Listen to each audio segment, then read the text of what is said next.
So here we have an RL circuit with a DC source, and the switch, this switch is closed at t is equal to 0.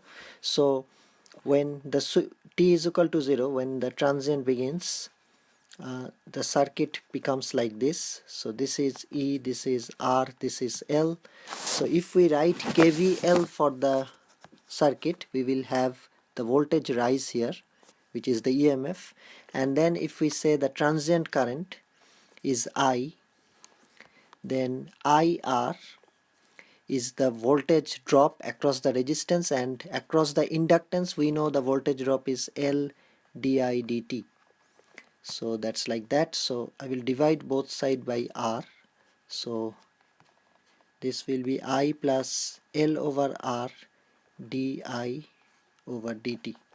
So differentiation of the current. So this is a differential equation, first order differential equation. If I solve it, the solution looks like this: E over R. I'm writing the solution directly. So this is 1 minus T over L over R. So this is the solution of the differential equation. So this is the transient current. Now this part is the part of the transient current, and when the transient decays, this is the static value, this is the steady state value, which when the transient decays, the steady state value remains. So if I write the current like this is E over R. So if I multiply it and then minus E over R, if I get rid of the bracket, it looks like this: L over R. So this is the transient part and this is the steady state part, and this is the total solution basically. So when t is equal to 0, right after when t is equal to 0, the voltage drop across the resistance is 0, and the voltage drop across the inductance is just the source value. So basically initially the inductance is like an open circuit. When the switch is closed, that is the nature of the inductance, because before the switch was closed the current was 0, and when the switch is closed the current cannot directly reach to the steady state value because of the inductance. It tries to hold the previous value of the current. So it acts as if it's an open circuit. And after the steady state, when the steady state is reached, so let's call when time t is equal to infinity, after a while basically, this one, the voltage drop across the resistance is E, and voltage drop across the inductance is 0. So the inductance now becomes a short circuit. This is the inductance. Initially this acts as an open circuit, and after a while it acts as a short circuit.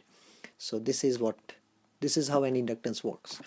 So initial current is, of course, if I draw the current shape, this is the initial current, and this one goes into something like this, and there is a time taken to go like that. So this is the steady state value, which is E over R, the steady state value of the current, and this is time here.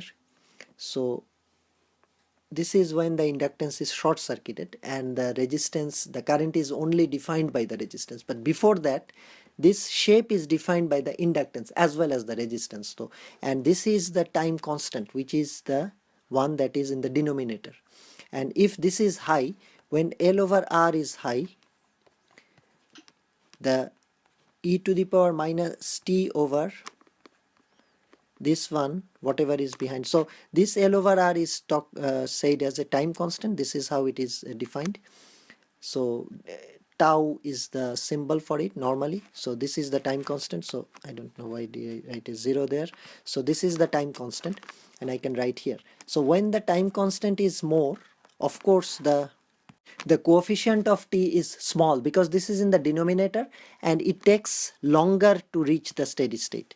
So if I go to the curve, it probably will take longer, and that happens. We can see that L is in the numerator. So when L is high, it takes longer basically. Time constant is bigger, so it takes longer to achieve the steady state, which makes sense because the inductance causes the delay, and the delay is even more when the inductance is higher, or let's say the inductance to resistance ratio is higher.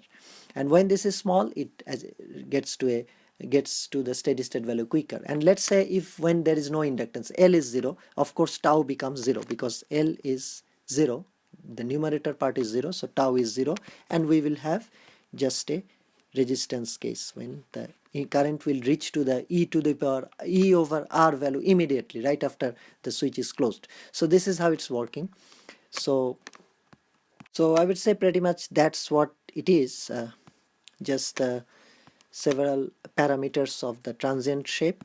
Here this one, so this is the steady state value of the current, and if I write it like that, this is the steady state value, and this part is the transient, which is of course after a while becoming zero, because this part, after when sufficient amount of time is passed, this part is zero.